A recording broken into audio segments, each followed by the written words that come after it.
আসসালামু আলাইকুম, welcome back to my channel. আবারও হাজির হয়ে গেলাম নতুন একটি রেসিপি নিয়ে। আজকে আমি তৈরি করে দেখাবো আলু দিয়ে সুপার ক্রিস্পি একটি বিকেলের স্ন্যাক্স রেসিপি। এটি তৈরি করা খুব সহজ, খেতেও দারুণ, বাচ্চারা কিন্তু খুবই পছন্দ করে। এই নাস্তাটা আপনারা বিকেলে বাচ্চাদের দিতে পারেন কিংবা কোনো বার্থডে পার্টিতে সার্ভ করতে পারেন। এটা দেখতে খুবই সুন্দর এবং খেতেও খুব মজার। সবাই এই জিনিসটা খুবই পছন্দ করবে। আশা করছি আজকের রেসিপিটি আপনাদের কাছে ভালো লাগবে। চলুন তাহলে দেখে নিই। চিপস তৈরি করার জন্য এখানে আমি 3টি আলু গোল গোল শেপে কেটে নিয়েছি। এখন আমি লবণ দিয়ে পানি দিয়ে কিছুক্ষণ ভিজিয়ে রাখবো। আমি 30 মিনিটের মতো এই লবণ পানি দিয়ে আলুগুলোকে ভিজিয়ে রাখবো, কারণ আলুগুলো সফট হয়ে আসবে এবং ফোল্ড করতে খুবই সুন্দর হবে। আলুগুলো আর ভাঙবে না। অবশ্যই আপনারা দেখতে পাচ্ছেন। আমি এখন ফোল্ড করে নিচ্ছি।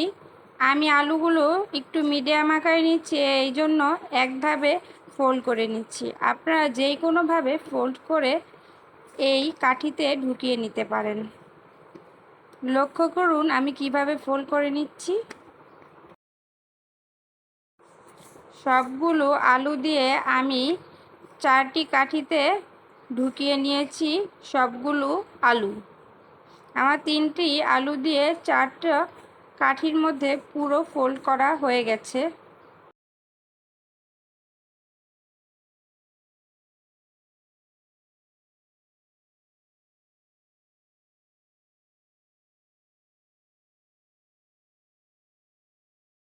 লক্ষ্য করে দেখেন, ফোল্ড করার পরে আলুগুলো দেখতে খুবই সুন্দর দেখাচ্ছে। এই যে আমি ফোল্ড করে নিয়েছি, দেখতে খুবই সুন্দর দেখাচ্ছে।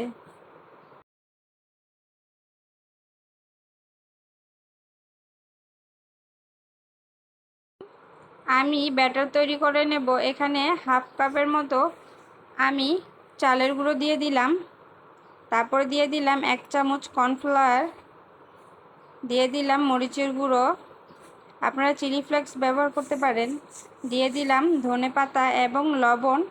তার সাথে মিশিয়ে আমি এর মধ্যে দিয়ে দিচ্ছি পানি। আরও আমি অ্যাড করে দেব নুডলসের মশলা। আমি ম্যাগি মশলা ইউজ করছি এখানে, আপনারা চাইলে স্কিপ করতে পারেন। এই উপকরণগুলো আমি ভালো করে মিলিয়ে একসাথে মিক্স করে পানি দিয়ে গুলিয়ে নেব। গোলানো হয়ে গেছে। এখন আমি এই মিশ্রণটি আলু ফোল্ড করা আলুর মধ্যে দিয়ে দেব। আপনারা চাইলে ডিপ করে দিতে পারেন, ডুবিয়ে এই মিশ্রণটি দিতে পারেন। এভাবে আমি প্রত্যেকটি আলুর গায়ে দিয়ে দিচ্ছি এই উপকরণ, যেন আলুগুলো ভাজলে খুব ক্রাঞ্চি এবং মশলার সুঘ্রাণ বের হয়।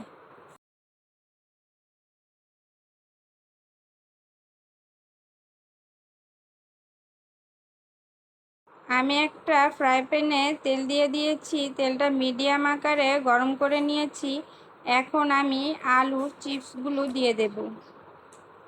প্রথমে একটু মিডিয়াম আকারে রেখে পরে লো আঁচে এই আলুর চিপসগুলো ভেজে নিতে হবে।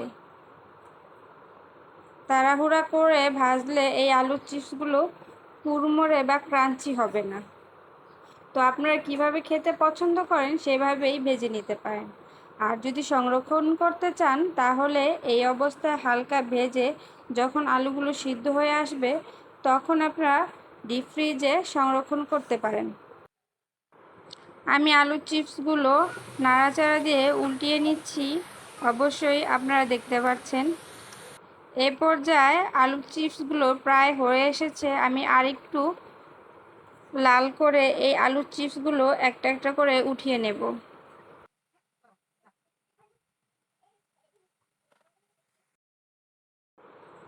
এই তো হয়ে গেছে। এখন আমি একটা একটা করে উঠিয়ে নিচ্ছি।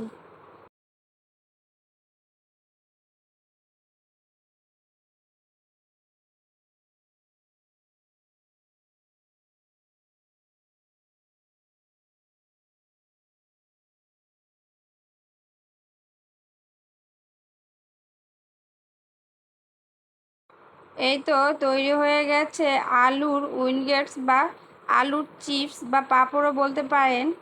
খুব তাড়াতাড়ি এই চিপসটা তৈরি করা যায়। আপনারা চাইলে যেই কোনো সময় এই চিপস তৈরি করে ঘরেই খেতে পারেন। খেতে খুবই মজার ছিল। আপনারা বাড়িতে এই আলুর উইনগেটস বা আলুর চিপস বা পাঁপড় যাই বলেন না কেন, এটি একবার হলেও ট্রাই করে দেখবেন। খেতে খুবই সুস্বাদু। আর আমার চ্যানেলের রান্নার রেসিপিগুলো যদি আপনাদের কাছে ভালো লাগে, অবশ্যই সাবস্ক্রাইব করে পাশে থাকা বেল আইকনটি প্রেস করে একটি লাইক দিয়ে যাবেন। আল্লাহ হাফেজ।